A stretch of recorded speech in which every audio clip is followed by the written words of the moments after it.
इस कार्यक्रम के प्रसारण पुण्यार्जक हैं श्री राजेंद्र प्रसाद जैन, श्रीमती ममता जैन, श्री प्रशांत जैन, श्रीमती दिव्या जैन, पारस जैन, श्री भरत जैन, श्रीमती सौम्या जैन एवं समस्त परिवार मुंबई। ओम नमः सिद्धेभ्यः। ओम नमः सिद्धेभ्यः। ओम नमः सिद्धेभ्यः। नमः श्री वर्धमानाय निर्धूत कलिलात्मने सालोकानां त्रिलोकानां यद विद्यादर्पणायते। अहिंसा परमो धर्म की, महावीर भगवान की प्रातः स्मरणे परम पूजाचार्य गुरुवर श्री विद्यासागर जी मुनि महाराज जी की जय।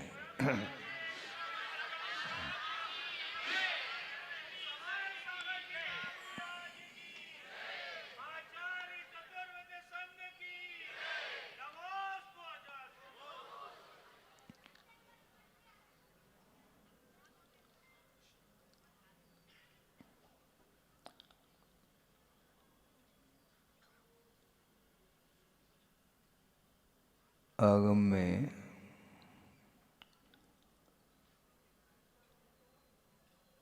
जीव को तीर्थ कहा है।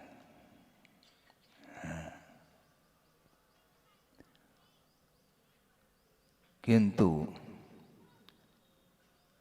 बिना विशेषण के नहीं।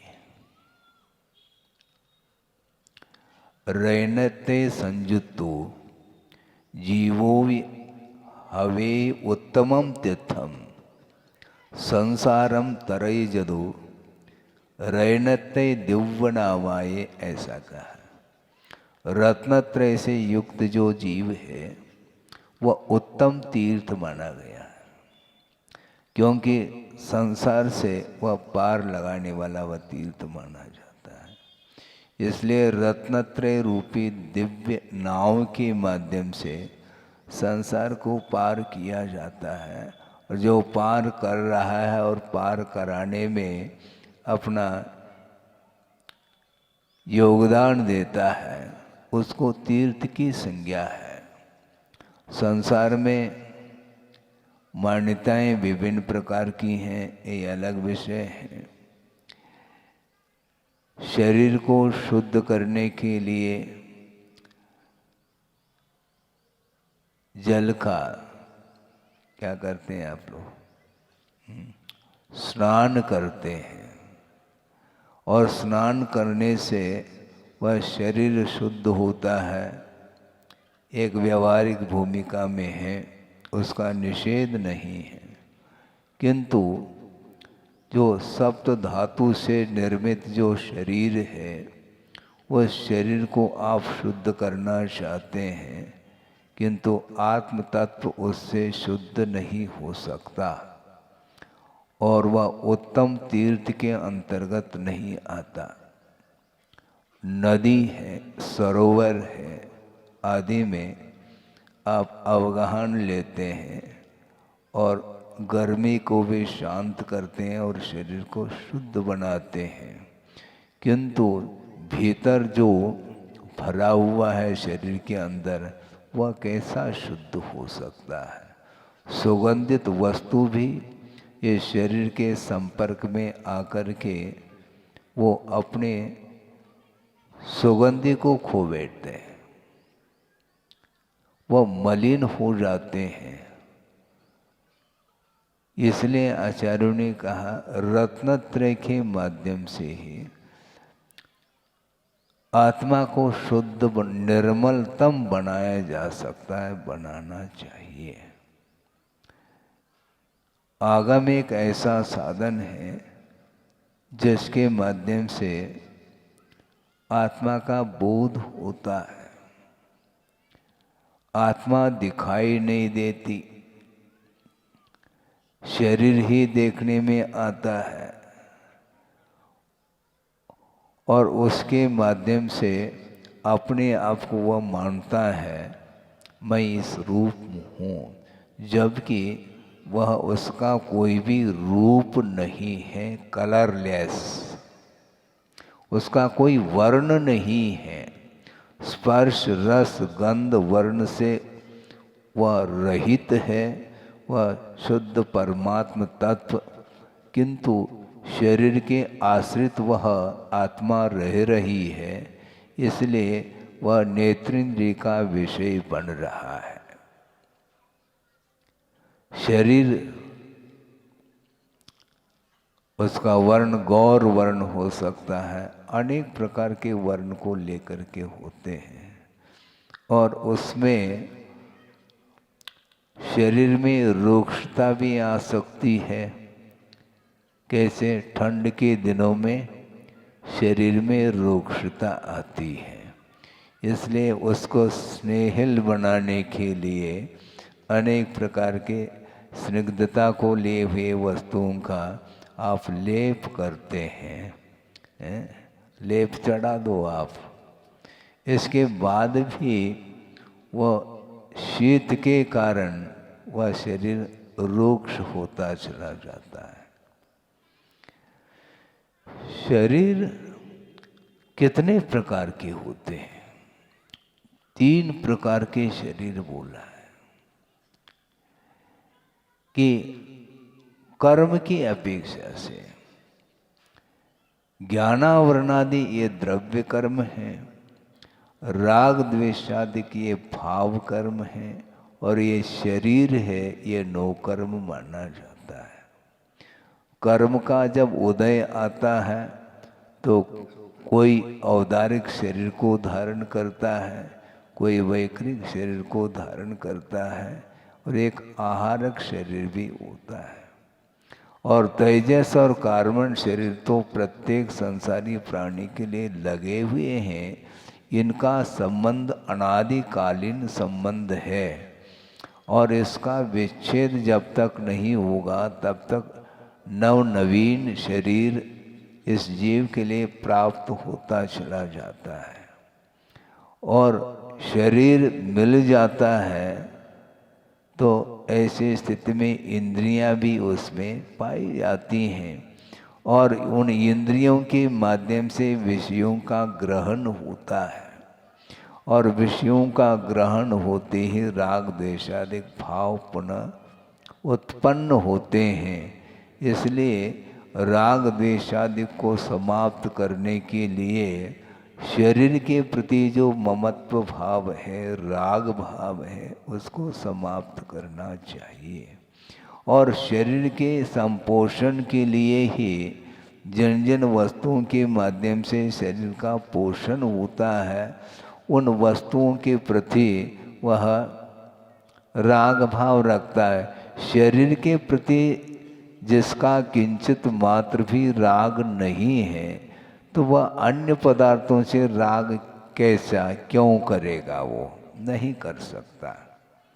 अन्यान्य पदार्थों के प्रति जो आकर्षण बन रहा है वह शरीर को लेकर के बन रहा है।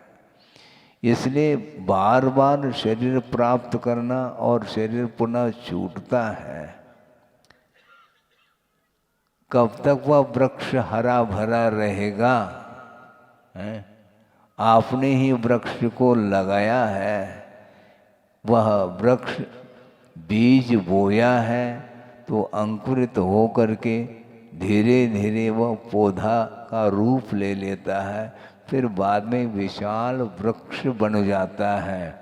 किंतु वृक्ष बनने के बाद भी जड़ें उसकी बहुत मजबूत है और गहराई तक पहुंच गई हैं।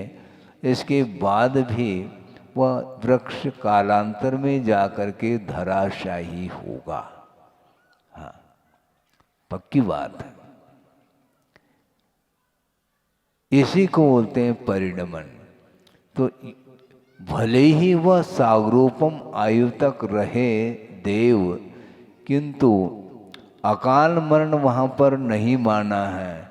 लेकिन मरण ही नहीं होगा ऐसा थोड़ी कहा है। अकाल में किसी भी निमित्त को लेकर के उनका मरण नहीं होता, किंतु जितनी स्थिति है, जितनी आयु है, उतनी आयु तक वह रह करके उसके बाद उसका भी अवसान होता है। इसी को बोलते हैं पूरण और गलन, इसी का नाम पुद्गल बोलते हैं। वह पूरता है और गलित हो जाता है, ये इसका स्वभाव है। एक सा हमेशा रह नहीं सकता। आप कवलाहारी है मैं मानता हूँ, किंतु मात्र आपका शरीर कवलाहार के द्वारा टिका नहीं। आप एक बार, दो बार, तीन बार भोजन कर सकते हैं, लेकिन प्रति समय आहार वर्गनाओं को वह जीव ग्रहण करता है, जिसके कारण यह शरीर टिका हुआ है। 8 साल अंतर्मूर्त के उपरांत किसी को केवल ज्ञान उत्पन्न हुआ है और पूर्व कोटि की उसकी उम्र है, तो उतने काल तक बिना कवलाहार के वह शरीर कैसा टिका रहता है। केवल ज्ञान होने के उपरांत आहार लेते नहीं भगवान, क्या लेते हैं? नहीं लेते हैं, किंतु शरीर कैसा टिका है पूर्व कोटि तक। प्रति समय ऐसे मधुर सूक्ष्म वर्गनाओं को वह ग्रहण करता है, जो अन्य जीवों के लिए वह ग्रहण करने में नहीं आती हैं। ऐसे उन वर्णाओं को वह निरंतर ग्रहण करता है, इसलिए वह शरीर की स्थिति बनी हुई है। गुरुदेव ने ये कहा था कि जैसे मान लो आपका ये शरीर है, ठीक है, भोजन कर लिया, हाँ ठीक है, किंतु इस शरीर को पूरी तरह से क्या बोलते हैं इसको, केवल श्वास लेने के लिए इतनी जगह छोड़ दी जाए और पूरा पूरा पलस्तर, जैसे हाथ पैर टूट जाता है तो क्या करते हैं, प्लास्टर बांध, उसी प्रकार पूरे शरीर को यदि प्लास्टर से बंद कर दिया जाए तो शरीर टिकेगा नहीं। भोजन तो दे रहे हैं ना, भोजन से कुछ नहीं होता है। प्रति समय रोम रोम से जो वर्गनाएं ग्रहित हो रही हैं सर्वांगीण रूप से, नौकर्म वर्गनाएं जिसको आहार वर्गना बोलते हैं, उसके माध्यम से शरीर टिका है। तो इसलिए ये पूरण और गलन ये होता ही रहता है। मुख्य रूप से आयु कर्म के ऊपर जीवन चल रहा है, किंतु आयु कर्म के लिए सहयोग जो मिल रहा है, शरीर में जो आहार पानी इत्यादि दे रहे हैं, उसके कारण यह टिका हुआ है।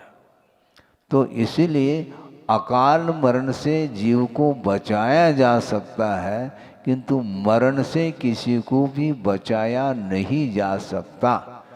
केवली भगवान भी क्यों न हो, उनकी आयु जब तक रहेगी तब तक वह अनंत अवस्था में रहेंगे, और निर्वाण को प्राप्त होते ही वह शरीर कपूर की भांति वह इसी वातावरण में वह बिखर जाता है। सारे सारे परमाणु, ये शांत राग रुचि भी आपने कहा, हाँ ठीक है, उतने परमाणु थे, कोई वादा नहीं, किंतु वह सारे सारे परमाणु बिखर जाते हैं तो शरीर दिखाई नहीं पड़ता।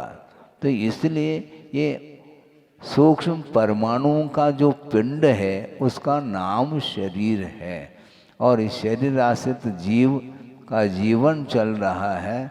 शरीरातीत जीवन को प्राप्त करने के लिए ये सब उपक्रम हैं, ये साधना है। आपने नया साल क्या पुराना क्या, हमें समझ में बात नहीं आती, इसलिए क्योंकि काल द्रव्य तो अमूर्त है।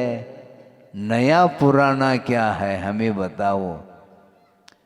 काल द्रव्य अमूर्त है, वह खंडित नहीं हो सकता, किंतु अभेद में भेद की परिकल्पना करके इस प्रकार ये काल में भी विभाजन किया जा रहा है। और आज 2026 1 जनवरी, ये ध्यान रखो, ये 1 जनवरी कब से प्रारंभ हुई? रात के 12 बजे। रात के 12 बज कर के 1 सेकंड हुआ नहीं, 2026 में से 1 सेकंड निकल गया। तो अभी कितना है? 9:45 बज गए हैं? लगभग 10 घंटे, 9:45 घंटे निकल गए।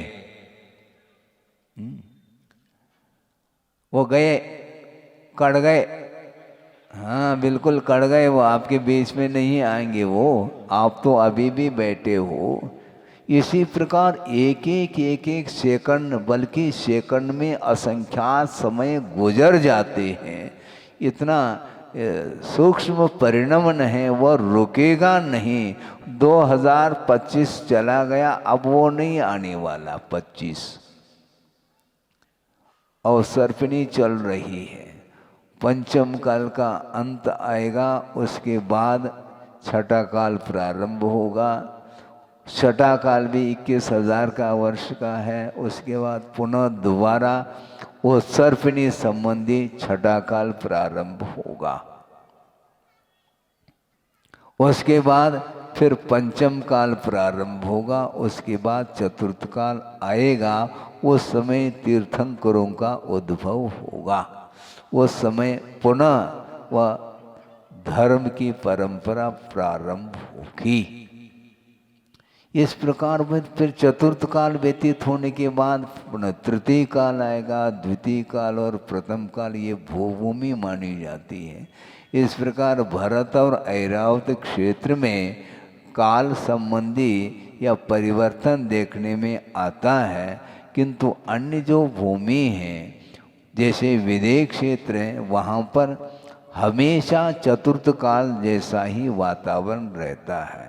और जो शाश्वत भूभूमि है, उसमें जगन्य, मध्यम और उत्कृष्ट भूभूमि के अपेक्षा से 1 पल्य, 2 पल्य, 3 पल्य की जहाँ पर आयु है, वह निरंतर वहाँ वातावरण एक सा बना रहता है। इसके बाद भी काल का परिणमन तो होगा। ऐसा नहीं कि वह शाश्वत भूभूमि शाश्वत है, किंतु आयु तो पूरी होगी क्या? नहीं होगी, आयु तो पूरी होगी। 3 पल्य की आयु होने के बाद भी वह एक एक समय व्यतीत होकर के पूरा 3 पल्य व्यतीत होता है। इसी प्रकार देवों में भी उत्कृष्ट आयु जो 33 सागर की है, वह भी एक एक समय व्यतीत होकर के ही वह पूरा कालखंड समाप्त हो जाता है। देखने में नहीं आता वो कब कैसा परिणमन होता है। आपने घड़ी देखी होगी, घड़ी में कांटे हैं क्या? नहीं। सेकंड का अलग है, मिनट का अलग है, घंटे का कांटा अलग है। अब सेकंड के कांटे को देख करके आप ये समझते हैं कि घड़ी चल रही है। सेकंड का कांटा नहीं है तो फिर गौर करना पड़ता है, मिनट के कांटा वह सरक रहा है क्या? नहीं। मान लो मिनट के कांटे को गौन कर लो, घंटे के कांटे के माध्यम से घड़ी चल रही है क्या? नहीं। इसको देखने के लिए कैसे देखेंगे मुझे? लेकिन उसमें भी निरंतर गति है, जो कि वह दृष्टि का विषय नहीं बन सकता। उसी प्रकार प्रति समय यह परिणमन चल रहा है। इस परिणमन को कोई भी रोक नहीं सकता। इसलिए पर्याय से पर्यायांतर को वह निरंतर प्राप्त करता चला जा रहा है। इसलिए जब तक जीवन है, यानी मरण जब तक न हो तब तक उसका उपयोग कर लो। कभी भी वह मरण व मृत्यु सामने आकर के खड़ी हो सकती है। और मृत्यु का अर्थ और कुछ भी नहीं है। जैसे मशीन बंद हो जाती है, उसी प्रकार यह धड़कन समाप्त, पल्स खत्म हो गए। अब नया जीवन आएगा, वहाँ जा कर के पुनः यही होगा। ये पिक्चर है, 3 घंटे का पिक्चर समाप्त होते ही और वो दूसरा अंक आएगा। तो इसी प्रकार ये अलग अलग पर्यायें प्राप्त होती हैं। उन पर्यायों के माध्यम से अपने को धर्म की आराधना करने के लिए अवसर मिला है, ये पर्याय मिली है। ऐसे ऐसे भी जीव हैं इस लोक में जिनके लिए, जिनका जीवन तो चल रहा है किंतु इतनी स्पीड से, स्पीड मतलब आयु बहुत अल्प है, जल्दी जल्दी अवसान को प्राप्त होता है। उसके लिए सुख कोई वस्तु है ही नहीं। उसने यूं कहना चाहिए सांसारिक सुख को भी प्राप्त नहीं किया उसने। नित्य निगोद में है तो उसको सांसारिक सुख भी नहीं मिल रहा है। एक स्पर्शेंद्रिय के माध्यम से और एक श्वास में 18 बार जन्म और मरण के अलावा और कुछ भी नहीं कर रहा, और उसमें निरंतर अनंत दुख का अनुभव कर रहा। सुख क्या वस्तु है उसके नसीब में नहीं। और एक ने दोनों ही अनंत काल व्यतीत हुआ, सिवाय इसके अलावा कुछ नहीं किया। किंतु आप लोगों का पुण्य का उदय है कि उस निगोद से निकल करके बाहर आ गए। ये आप जानते हैं लाई लाई है, मक्के की है, ज्वार की है, लाई बनाते जो भाड़ में भूंजा जाता है, तो उसमें से लाई उचट करके ऊपर आ जाती है। उसी प्रकार वो अनंत निगोद राशि है, उसमें से उचट करके अपन व्यवहार राशि में आए। बहुत बड़ा पुण्य का उदय है। वहाँ से पार हो करके आए हैं और पुनः वहाँ पर पहुँच जाता है तो उसको इतर निगोद की संज्ञा प्राप्त होती है। और नित्य निगोद वह कहलाता है जो अभी तक त्रिस्पर्याय को प्राप्त किया ही नहीं, बल्कि त्रिस्पर्याय क्या, अन्य जो स्थावर जीव हैं, पृथ्वी का एक, जल का एक, अग्नि का एक, वायु का एक, और प्रत्येक वनस्पति का एक, इसमें भी उत्पन्न नहीं हुआ। और द्विंद्रिय तीन्द्रिय आदि जो त्रिस्पर्याय हैं उन पर्यायों को भी प्राप्त नहीं किया। केवल वह निगोद से निगोद, निगोद से निगोद, यही जन्म मरण की परंपरा उसकी चली। इसलिए ऐसे अनंत जीव हैं जो अभी तक त्रिसत्व को प्राप्त नहीं किया। इसलिए अब त्रिस्पर्याय में भी ये जो मनुष्य पर्याय है, पंचेंद्रिय संगी, इसको प्राप्त करना दुर्लभ है। ये दुर्लभता की कोटि में लिखा है इन्होंने। निगोद से ऊपर उठ करके व्यवहार राशि में अथवा पृथ्वी का एक आदिक में आना भी दुर्लभ है, और उससे विकलत्रय द्विंद्रिय आदि त्रिस्पर्यायों को प्राप्त करना, ये चिंतामणि की उपमा दी है। जो लही त्रस्तनी, चिंतामणि की उपमा दी है, याद नहीं आता। लही जो चिंतामणि से कुछ आता है उसमें है।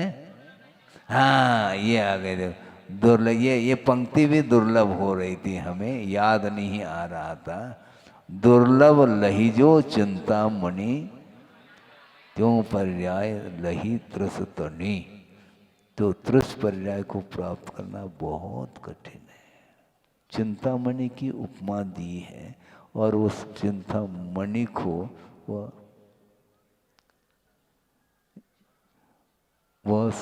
मतलब रत्न मिल गया, और जिसको रत्न का ज्ञान नहीं है तो वह पक्षी को उड़ाने में उसका उपयोग कर लेता है। तो उसी प्रकार ये त्रिस्पर्याय मिली है, और इसका उपयोग जो है विशेष सेवन करने में लगा देता है, तो वह मणि चली जाती है, दोबारा मणि नहीं मिलती फिर है।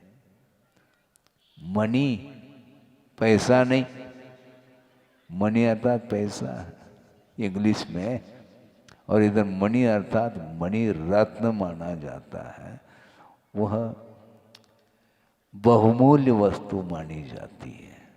लेकिन एक प्रसंग आपके सामने रखूं, 2-1 मिनट में 10 बज रहे हैं।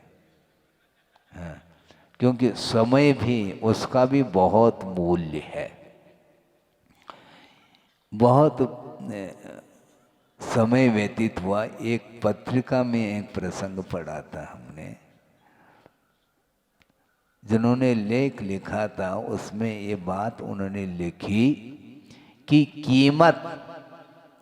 कीमत और मूल्य में अंतर है। सुना आपने? कीमत और मूल्य, इन दोनों में अंतर है। क्या अंतर है महाराज? उन्होंने अंतर दर्शाया है। वो ये है कि स्वर्ण की कीमत हो सकती है, किंतु स्वर्ण मौलिक वस्तु नहीं। क्यों? स्वर्ण के बिना भी जीवन जिया जा सकता है। स्वर्ण के बिना भी जीवन जिया जा सकता है, इसलिए स्वर्ण की कीमत हो सकती है, मौलिक वस्तु नहीं। किंतु ऑक्सीजन मौलिक है, उसकी कीमत नहीं है। कोरोना में देखा होगा आपने, ऑक्सीजन की कमी आ रही है, तो जीवन का क्या मूल्य है वह समझ में आ जाता है। ऑक्सीजन की क्या कीमत है, किंतु उसके बिना जीवन जिया नहीं जा सकता।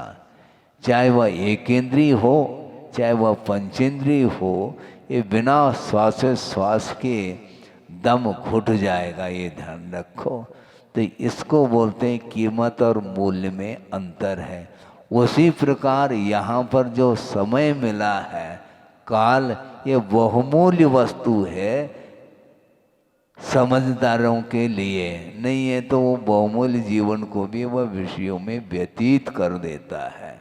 एक एक समय में जो सम्यक दृष्टि होता है अथवा उसमें भी संयमी होता है, वह काल का क्या मूल्य है वह उसका आकलन वह कर लेता। एक एक समय में असंख्यात कर्मों की निर्णय करने के लिए अवसर प्राप्त होता है भेद विज्ञान के माध्यम से। और जो रागी है वह टाइम पास करने में लगा हुआ। अब सोचो आप, टाइम मिला है यानी समय मिला है, उसको पास करना चाहो क्या?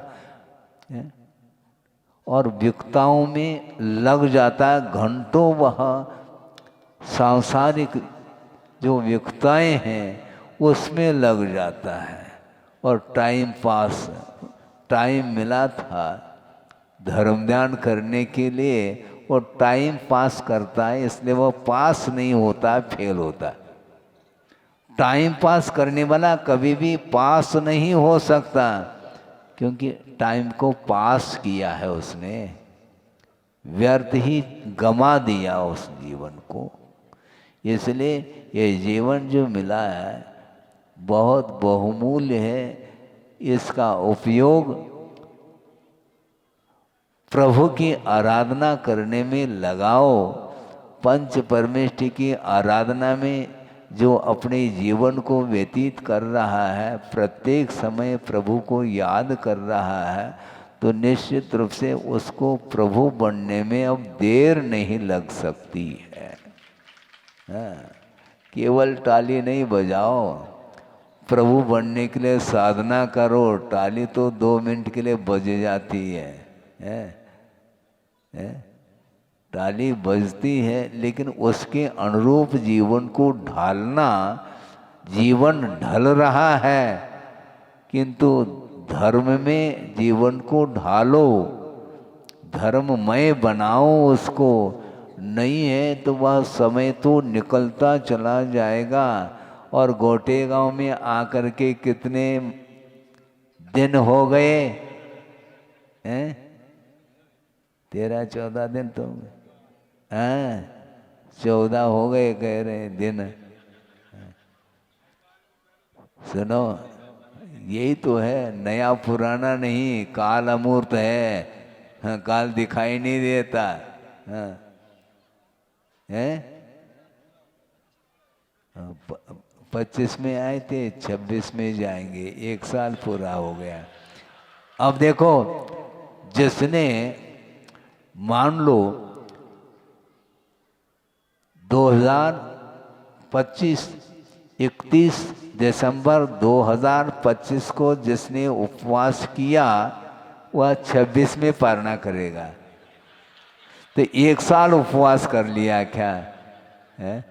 चंद्रभूषण सागर जी का उपवास आज है, कल नहीं है, आज लॉन्च किया।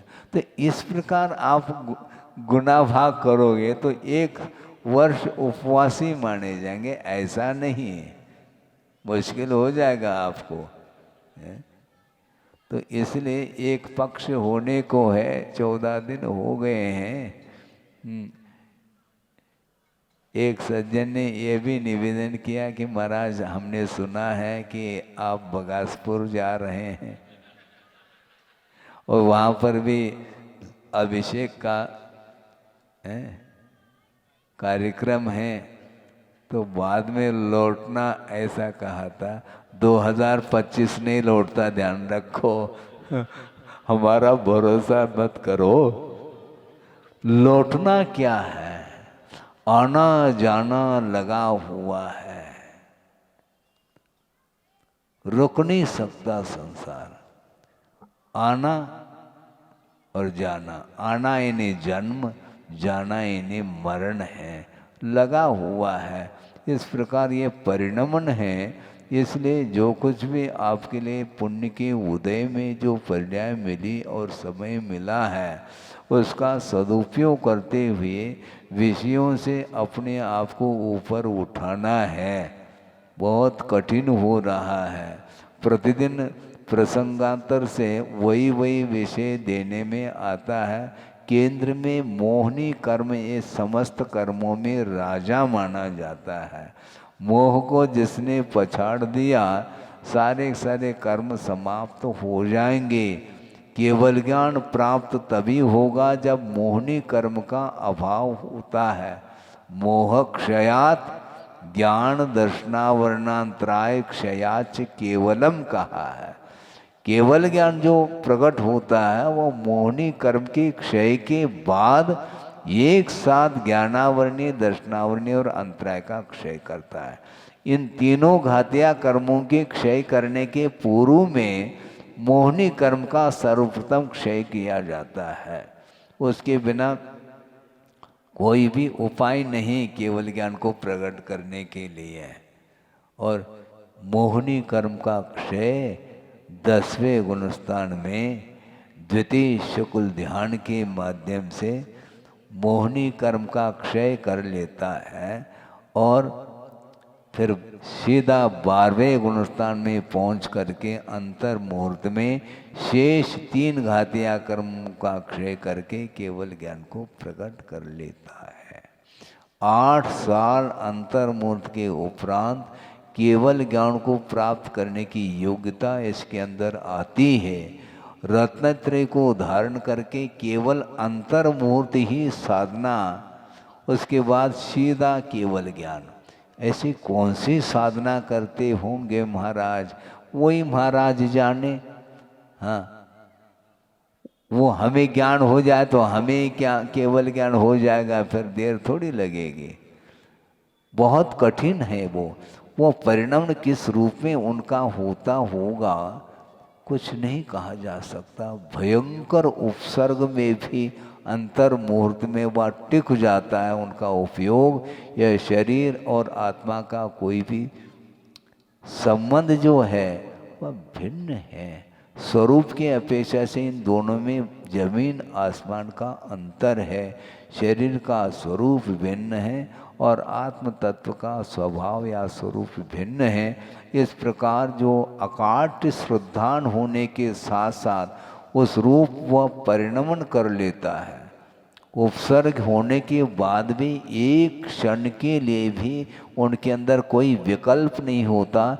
जिस प्रकार आप लकड़ी को जलाते हैं तो वह लकड़ी, वह ईंधन जल रहा है, उस लकड़ी को कुछ हो रहा है क्या? नहीं हो रहा है। उसी प्रकार इस शरीर को आग लग गई मान लो, इसके बाद भी वह जीव उसके अंदर है, इसके उपरांत भी कोई प्रतिकार का भाव नहीं है। धन्य है वो, कैसी साधना होगी। लेकिन है ये, इसी को बोलते हैं मोक्ष साधना। मोक्ष को प्राप्त करने की साधना ये अद्भुत साधना है। वो कब वो घड़ी आएगी, कौन सा समय आएगा, कौन सा सन आएगा। सन तो प्रतिदिन आ रहा है, आता है और अस्त को प्राप्त होता है। सन यानी सूर्य होता है, लेकिन ये सन साल भर में परिवर्तन को प्राप्त हो रहा है। ये काल अनंत काल से चला आ रहा है और अनंत काल तक यह काल कभी समाप्त नहीं होगा।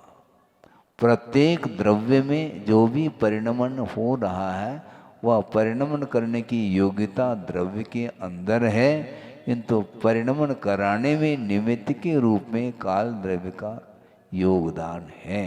इसलिए परिणमन को कोई रोक नहीं सकता, परिणमन होता रहे, कोई बाधा नहीं। जितना समय मिला है उतने समय में अपने को करने योग्य कार्य को करके गुजरना है। अभी तक वह करने योग्य कार्य नहीं कर पाए हैं, कोई बाधा नहीं। जितनी क्षमता है, सामर्थ्य है, उसके अनुरूप शरीर के प्रति जो अटैचमेंट, लगाव है, उसको कम करते करते यदि आप धर्म की आराधना करते चले जाएंगे तो निश्चित रूप से जीवन का अर्थात संसार का अंत हो सकता है। हो इस पवित्र भावना के साथ अहिंसा परमो धर्म की जय। बोधि समाधि परिणाम शुद्धि स्वात्मोपलब्धि शिव सौख्य सिद्धि चिंतामणिम चिंतित वस्तुदाने त्वा वंद मानस्य ममास्तु देवी। परम पूजाचार्य गुरुवर श्री विद्यासागर जी मुनि महाराज की जय।